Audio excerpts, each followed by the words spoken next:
ദൈവനാമത്തിന് മഹത്വം ഉണ്ടാകട്ടെ. ഇന്നത്തെ പ്രഭാതത്തിലെ നമ്മുടെ ഒന്നിച്ചുള്ള ചിന്തയ്ക്കായി ലഭിച്ചിരിക്കുന്ന വേദഭാഗം വിശുദ്ധ യോഹന്നാൻ എഴുതിയ സുവിശേഷം 3-ാം അധ്യായം 5-ാം വാക്യം. അതിന് യേശു, ആമേൻ ആമേൻ, ഞാൻ നിങ്ങളോട് പറയുന്നു, വെള്ളത്താലും ആത്മാവിനാലും ജനിച്ചില്ല എങ്കിൽ ദൈവരാജ്യത്തിൽ കടപ്പാൻ ആർക്കും കഴിയുകയില്ല.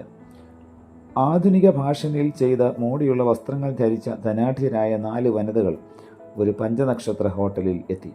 വിഭവസമൃദ്ധമായി വിരുന്ന് കഴിച്ചുകൊണ്ടിരിക്കുമ്പോൾ അവരുടെ പരിചയത്തിൽപ്പെട്ട ഒരു സ്ത്രീ അവിടേക്ക് കയറി വന്നു.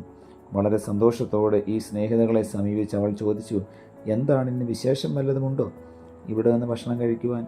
അതിലൊരുവൾ മറുപടി പറഞ്ഞു, ഉണ്ട്, ഇന്ന് എൻ്റെ മകൻ്റെ ബർത്ത്ഡേ ആണ്. അവന് 2 വയസ്സ് തികയുകയാണ്. ആശ്ചര്യഭാവത്തോടെ സുഹൃത്ത് തിരക്കി, എന്നിട്ട് നിങ്ങളുടെ മോൻ എവിടെ?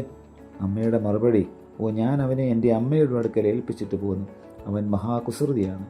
അവനിവിടെയുണ്ടെങ്കിൽ നേരെ ചൊവ്വയെ ഭക്ഷണം കഴിക്കാൻ ഒക്കില്ല. ഈ വാക്കുകൾ ഇഷ്ടപ്പെടാതെ സുഹൃത്ത് പ്രതിവചിച്ചു, പമ്പര വെട്ടി. ഇതുപോലെയാണ് ഇന്ന് ക്രിസ്തുവില്ലാതെ ക്രിസ്മസ് ആഘോഷിക്കുന്നത്. ആചാരങ്ങൾക്കും ആഘോഷങ്ങൾക്കും അലങ്കാരങ്ങൾക്കുമിടയിൽ യഥാർത്ഥമായി കർത്താവിൻ്റെ തിരുപ്പിറവി നാം മറന്നു പോകുന്നു. അന്ന് ബേത്ലഹേമിലെ പുൽക്കൂട്ടിൽ ഉണ്ടായതായ ആ സന്തോഷം നമ്മുടെ ഭവനങ്ങളിൽ ഉണ്ടാകുന്നില്ല എങ്കിൽ നമ്മുടെ ക്രിസ്മസ് ആഘോഷങ്ങൾ വെറും ആഘോഷങ്ങളായി മാറുകയുള്ളൂ. പ്രിയമുള്ളവരെ, യഥാർത്ഥമായ ആ സന്തോഷം നമ്മുടെയും ഹൃദയങ്ങളിലും നമ്മുടെയും ഭവനങ്ങളിലും സംജാതമാകുവാൻ ഈ വർഷത്തെ ക്രിസ്മസ് ആഘോഷങ്ങൾ നമ്മെ സഹായിക്കുമാറാകട്ടെ. നമുക്ക് പ്രാർത്ഥിക്കാം. പ്രിയ കർത്താവേ, നൽകിയ വചനത്തിനായി നന്ദിയോടെ സ്തോത്രം. യഥാർത്ഥമായ ക്രിസ്തു ഞങ്ങളുടെ ഹൃദയങ്ങളിൽ ജനിക്കുവാൻ തക്കവണ്ണം ഓരോ ക്രിസ്മസ് അനുഭവങ്ങളും ഞങ്ങളെ സഹായിക്കണമേ.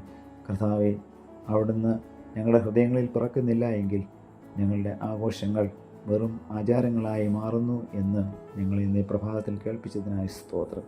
യഥാർത്ഥമായ കർത്താവിൻ്റെ അനുഭവം ഞങ്ങളുടെ ഹൃദയങ്ങളിലും ഞങ്ങളുടെ ജീവിതത്തിലും സംജാതമാകുവാൻ ഇന്നത്തെ വചന കേൾവി ഞങ്ങളെ സഹായിക്കണമേ. വചനത്താൽ ഞങ്ങളെ ധന്യരാക്കിയതിനായി സ്തോത്രം. പുത്രൻ്റെ നാമത്തിൽ പ്രാർത്ഥന കേൾക്കണം പിതാവേ. ആമേൻ.